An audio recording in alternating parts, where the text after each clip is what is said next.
Hi, everybody. It is Saturday, February 28th. Heading off tomorrow to Berkeley College in Boston for a few days of master classes, jamming, screening our documentary, The Immediate Family, for them there, which I think is important. I think that's really going to be strong for them. And it'll be fun. I'll be with Victor Wooten and Steve Bailey, Joe Dart, and Steve Jordan. So we're going to have a good time. It's going to be a good hang, good music. I'll try to film what I can while I'm there, try and share it with you. Today's a little bit different. There seems to be like a constant sense of loss recently. Not recently, but it's going on a while. But it seems like almost daily losing more and more people that really have been profound parts of my life.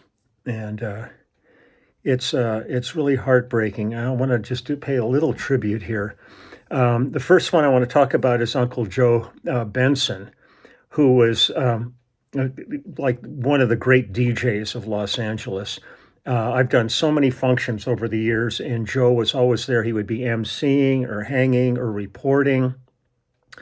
One of the more one of those guys that as soon as he would like say hello, you'd go, "You must be a disc jockey." I mean, he had that kind of a voice.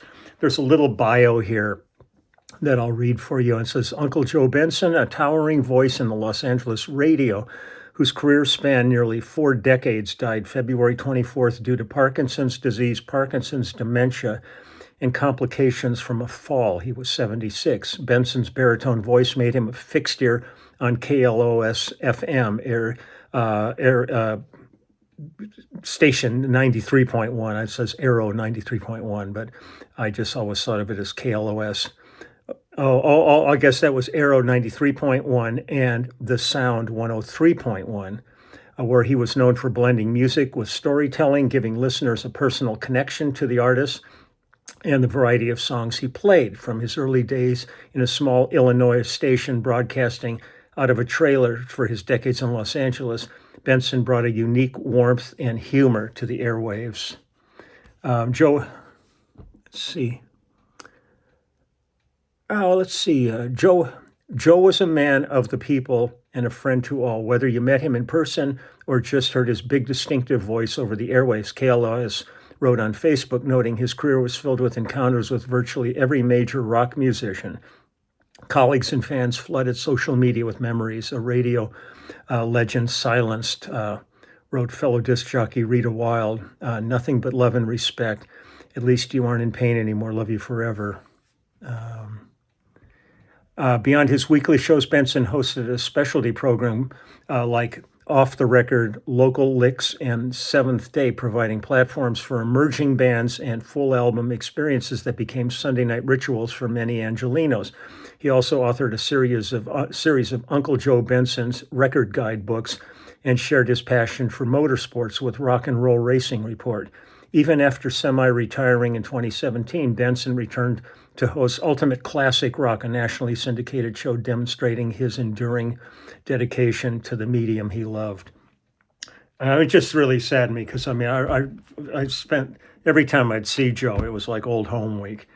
He was one of the great guys, and I really just am so sad that he is no longer with us. But as I said, at least you aren't in pain. So that is, if nothing else, a consolation. But he left a huge footprint in the radio music scene of Los Angeles. Now, the other person that this really broke my heart yesterday when I heard that Neil Sedaka had passed away. I love Neil. I've known Neil for a long, long time. And he was just a true gift to this music industry. And there's so many funny times with him, but I'll read a little bio for you here, and then I'm going to play some of the music I worked on with him. I've done Neil in the past. I did Laughter in the Rain and Bad Blood, and I think I did a play along. So I'm going to go to some stuff that isn't quite as, well known on that level. But you can go back and visit those again too. They're on earlier videos. It says Neil Sedaka let's see, Neil Sedaka's paternal grandparents came to the United States from Istanbul in 1910. Sedaka's mother, Eleanor, was an Ashkenazi Jew of Polish and Russian descent. He grew up in Brighton Beach. Sedaka demonstrated musical aptitude in his second grade choral class, and when his teacher sent a note home suggesting he take piano lessons, his mother took a part-time job at Abraham and Straus department store for 6 months to pay for a second-hand upright piano.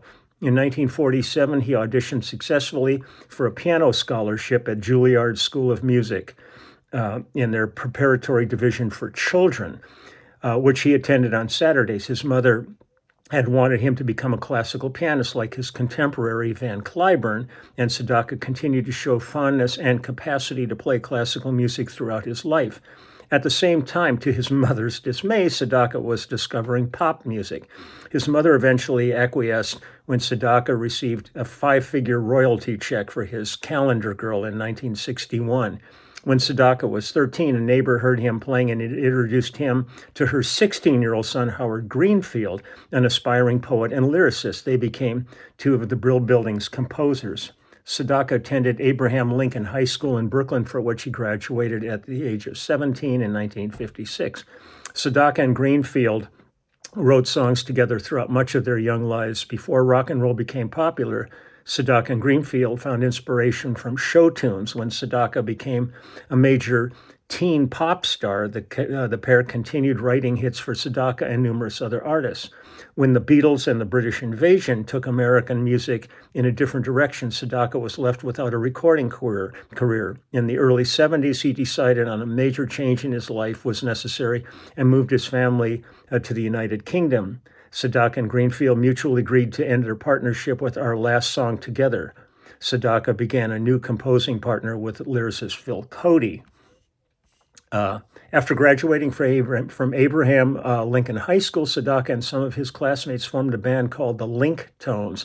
The band had minor regional hits with songs like While I Dream, I Love My Baby, Come Back Joe, and Don't Go before Sedaka launched his solo career and left the group in 1957. The Link Tones, later renamed the Tokens, near the end of Sedaka's tenure with the group, went on to have 4 top 40 hits of their own without Sedaka. Sedaka's first 3 solo albums, Laura Lee, Ring-a-Rockin' and Oh Delilah, failed to become hits, although Ring-a-Rockin' earned him his first of many appearances on Dick Clark's American Bandstand. But they demonstrated his ability to perform as a solo singer, so RCA Victor signed him to a recording contract. His first single for RCA, The Diary, was inspired by Connie Francis, one of Sedaka and Greenfield's most important clients. While the three were taking a temporary break during their idea making for a new song, Francis was writing in her diary. Sedaka asked if he could read it, and Connie said no. After Little Anthony and the Imperials passed on the song, Sedaka recorded it himself, and his debut single hit the top 15 and Billboard's top 100, peaking at number 14 in 1958. Oh, this is great. His second single, a novelty tune called I Go Ape, just missed the top 40, peaking at 42, but it became more successful single in the United Kingdom at number 9. The third single, Crying My Heart Out for You, was a commercial failure, missing the top 100 entirely, peaking at 111, but reaching number 6 on the pop charts in Italy. RCA Victor had lost money on I Go Ape and Crying My Heart Out for You and was ready to drop Sedaka from the label. Sedaka feared he was headed to be a one-hit wonder status. Sedaka and his manager, Al Nevins, persuaded RCA Victor to give him one more chance. Sedaka then brought in 3 of the biggest hit singles of the time and listened to them repeatedly, studying the song's structure, chord progression, lyrics, and harmonies before writing his next song. Old Carol delivered Sedaka his first top 10, reaching number 9 on the top 100 in 1959 and going to number 1 on the Italian charts in 1960, giving Sedaka his first number 1 ranking. In the UK, the song spent a total of 17 weeks in the top 40, peaking at number 3 for 4 weeks. In addition to B-side, One Way Ticket reached number 1 on the pop charts in Japan. Sedaka then dated Carole King when he was still in high school, which gave him the idea of using her name for the song. Jerry Goffin, King's husband, took the tune and wrote the playful response, O'Neill, which King recorded and released as an unsuccessful single in the same year. Now it goes on, and just all the different people he's worked with. Really, an amazing, amazing, amazing career. I mean, I'm still scrolling here. There's so much. It's well worth a read if you want. Just look up Wikipedia on Neil Sedaka. Hold on, let's see. I'll get into this a little bit here too. This was a really cool period. This is it says return to success in the mid '70s, newfound success. A year later, he reconvened with the Strawberry Team, which had then charted their own debut 10cc album, to record The Tra-La Days Are Over for MGM Records, which started the second phase of his career and included his original version of the hit song Love Will Keep Us Together, also a #1 hit 2 years later for the Captain and Tennille. This album also marked the effective end of his writing partnership with Greenfield, commemorated on the track Our Last Song Together, later that last hit song for both Bo Donaldson and the Haywoods and Bobby Sherman, whose versions hit number 95 and number 103 respectively. They reunited, however, and composed together again before Greenfield's death in 1986. From '74 onwards, Sedaka's records were issued in Europe and around the world on Polydor label. His first album of new material with Polydor was Laughter in the Rain, which is the thing I'm going to talk about today. Darby Crash referred to Sedaka as the real godfather of punk due to his unaffected simple chord progressions, unpretentious lyrics, saying that Calendar Girl had all the punk right there, just you had to get high and play the... Okay, Elton John and Sedaka met at a party in London in '73. When John learned Sedaka had no American record label, he suggested Sedaka sign with his Rocket Record Company Limited, and Sedaka accepted the proposition. When John visited Sedaka at his London apartment, they discussed plans for relaunching his career in the United States. John said he had always been a Sedaka fan anyway, and he went on to say, so the basic plan was as simple as finding out what he wanted to have on his album, which turned out to be a compilation of his British albums, had been like Elvis coming up and giving a chance to re-release his records. We couldn't believe our luck. Sedaka returned to the U.S. album charts with the release of Sedaka's Back, a compilation of songs from 3 albums he'd already released in the U.K., namely Solitaire, The Tra-La Days Are Over, and Laughter in the Rain. It was only the second Sedaka album ever to chart in the U.S. Sedaka was known principally as a singles artist to that point in his career. His only other American charting album was Neil Sedaka Sings His Greatest Hits, a compilation of early singles. Although the singles were released in the autumn of '74, it was very slow building in sales, and at the radio, eventually Sedaka found himself once again topping the Billboard 100 chart with Laughter in the Rain, which I was so fortunate to play on with him. It's still, to me, one of the best records I've ever worked on. Just conceptually, the performance of everybody, it was just the greatest. It was Sedaka's second #1 single thus far at that point in his career, after '62's original version, Breaking Up Is Hard to Do, and solidly reestablished Sedaka's popularity in America. Sedaka followed the success of Laughter in the Rain with a more politically motivated song, The Immigrant, inspired by the songwriter's parents and by John Lennon, then facing immigration issues at the time. The Immigrant reached number 22, but topped the easy listening charts. And it just keeps on going and going about him. Well worth. I mean, I'm still scrolling. There's so much information about Neil in here.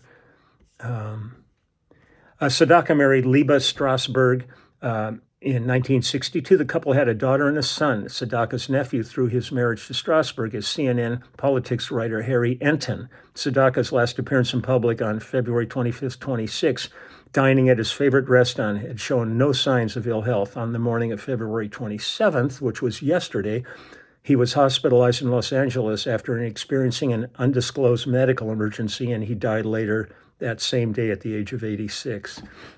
I mean, I can't believe he's gone. I remember one of the things we did, there used to be a daytime TV show, a Mike Douglas show. And we put the band together and we did the Mike Douglas show with him. And when we got there, he had just come off of a vacation, and he took his suit out of a suit bag to put it on for the show, and he couldn't get the pants to button. on it. And he went, "Oh God, they must have washed my suit and it shrank." We went, "No, Neil, you've been on vacation and you've been eating." And they had to have the person who did wardrobe for that TV show come in, and they cut the pants in the back so that they could buckle in the front, look right, and then they tied them all up in the back. It was just Neil. We looked at him and said, "Really, really, you think your pants shrank? Give me a break." He was just a delight, an absolute sweetheart of a man to be around. And God, his legacy is deep and profound, but he will be missed because all through COVID, he was doing these little home concerts, playing songs and talking about his music, which was just great. This insight into this uniquely individual. And his piano playing was great. His voice is beautiful and his songwriting was great. So enough of my talking. Let's listen to some songs here. It's really great. So actually, this is The Immigrant. Oh, let me give you the band information here on this one. On this album, we have myself on bass. On this, Dean Parks on acoustic guitar. Neil playing clavinet on one of the tracks. Dean Parks playing dobro. Russ Kunkel on drums. Ben Benet, Danny Korchmar, and Dean Parks are all listed as electric guitar. William Smitty Smith on electric piano. Milt Holland and Russ Kunkel doing percussion. Neil playing piano, of course, produced by Robert A. Pear and Neil. And Robert A. Pear had Clover Recorders and was one of my favorite engineers, and he did our first section albums and stuff. Tenor sax on this is Jim Horn, Chuck Finley on trombone and flugelhorn, and Chuck Finley on trumpet. Background vocals are Abigail Hannes, Brenda Gordon, Brian Russell, Neil, William Smith. Baritone sax on this is Jim Horn. Let me just keep digging through here.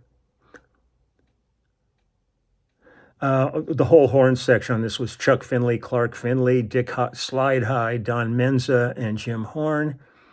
What do we got down here also? We recorded the album at Clover Recording Studios in Hollywood.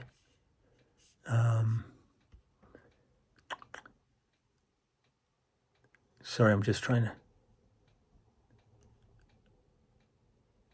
Well, let me just go ahead and play these songs for you now. Just one of those projects that's so cool. So here's The Immigrant. This is the one that he wrote, thinking of John Lennon at the time.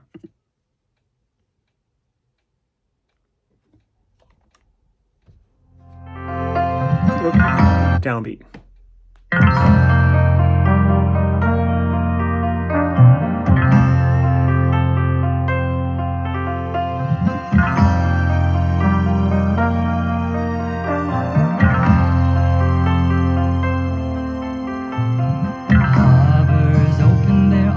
To the young searching foreigner, come to live in the light of the beacon of liberty.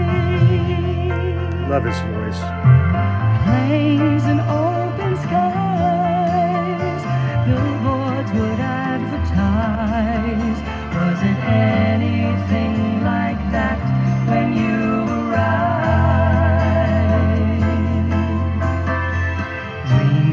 Carry the future to the heart of America. People were waiting in line for a place by the river. It was a time when strangers were welcome here. Boy, how things have changed. Music would play, they tell me the days were sweet and clear. It was a sweeter tune, and there was so much room that people could come from everywhere. Now he arrives with his hopes and his heart set on miracles. Come to marry his fortune with a handful of promises, to find they close the door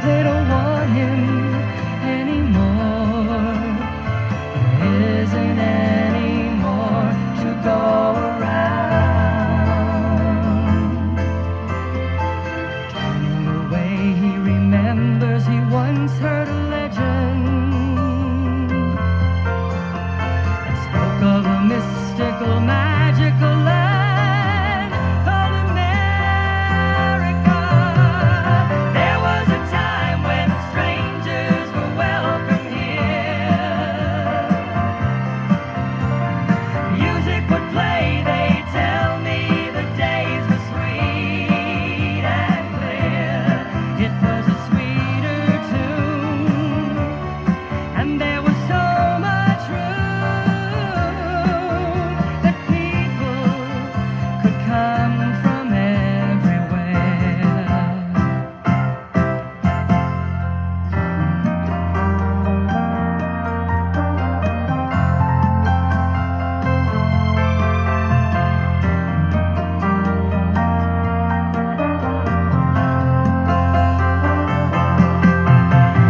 There was a time when strangers were welcome here. Music would play, they tell me the days were sweet and clear. It was a sweeter tune, and there was so much room that people could come from everywhere. There was a time when strangers were welcome here. Music would play, they tell me the days were sweet and clear. There was a time when strangers were welcome here. Music would play, they tell me the days were sweet and clear. There was a time when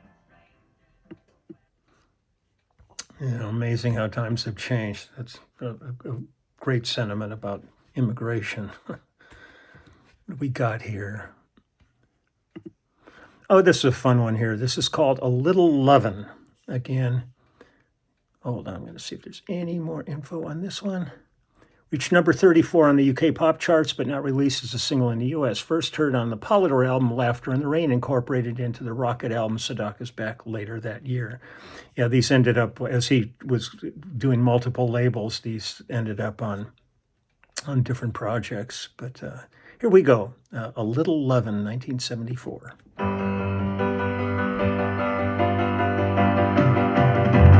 Mama raised me to be a man. Told me, son, you have to understand.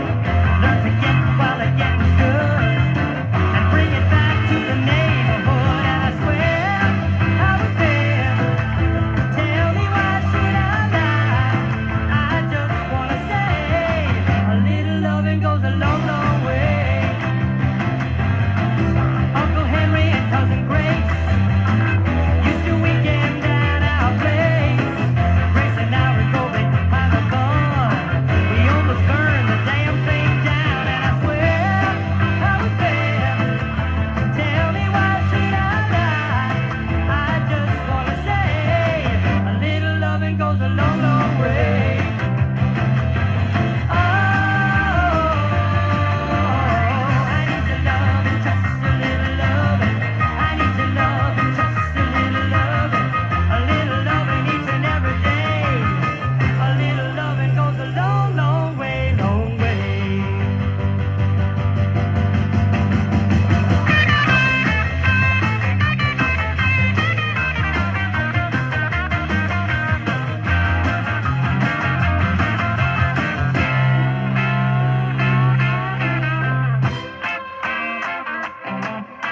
Sounds like Cooch is soloing there.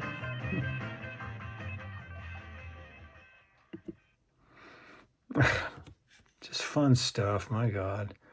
Oh, here's a beautiful. Here's Endlessly. Here we go.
Just those perfect little 3-minute singles. It's really smart. When I listen to his voice, I would love to have heard him doing a duet with Karen Carpenter. They both have that really honey smoothness in their voices. It would have really been a kick to hear them together. Let's see, do 2 more things here for you. These are mixed up between Sedaka's Back and the Laughter in the Rain album, depending what label it was. But here's one. This is a great song, Sad Eyes. So here we go, Neil Sedaka.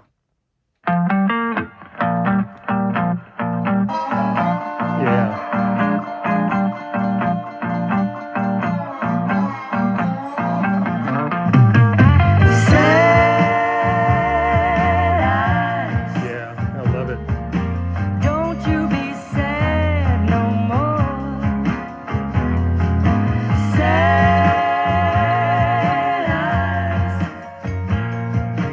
What are you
back when I was in high school, one of the dance crazes that was going around was the stroll.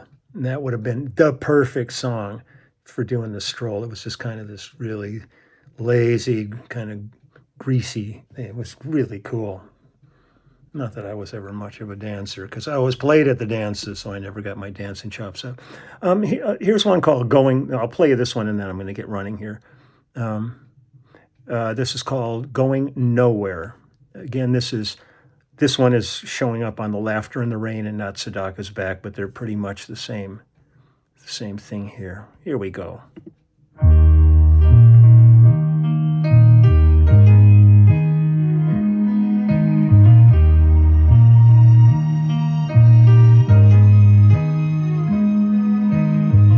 Considering so many folks dissatisfied with everything, who need someone to understand they're lonely.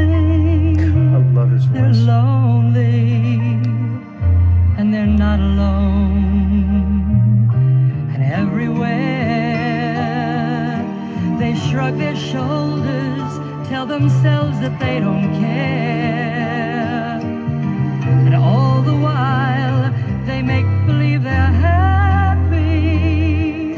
or they're happy, but not really.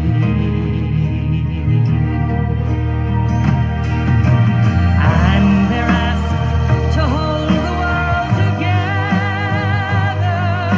make it happen, give it children who in turn are turning on to going nowhere. And all the strength they'd ever need to help them has been wasted, remains hidden in the confusion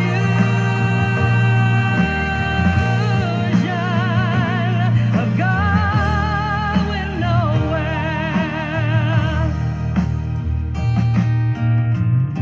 And who am I to criticize the world that I have grown up in? Most of you would tell me that I'm crazy. Yes, I'm crazy. I can't help it. I understand that where you are is where you've been so many years. And things that tend to change you tend to hurt you. Yes, they hurt you very deeply.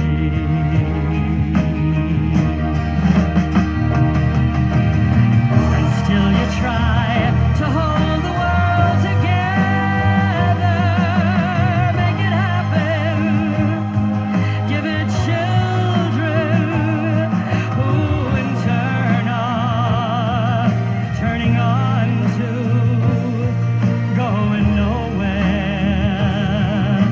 And all the strength they'd ever need to help them has been wasted, remains hidden in the confusion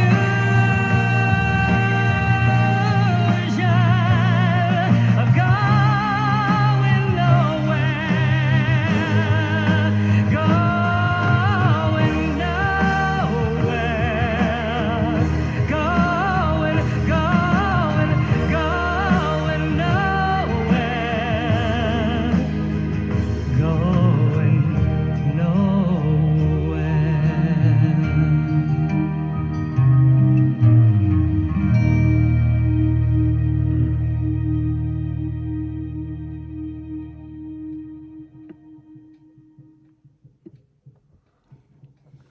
I loved you, Neil. You were a joy to be around, a joy to work with, and your legacy will live for a long, long time. You're some remarkable artist.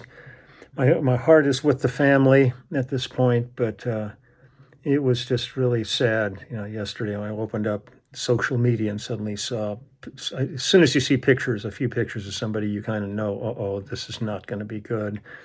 And it wasn't. But I feel blessed to have been a part of your life and have you be in mine. So I might visit some more stuff. I like visiting the internal tracks from these albums, like having done Laughter in the Rain and Bad Blood and some of those songs that were like the ones that got all the attention.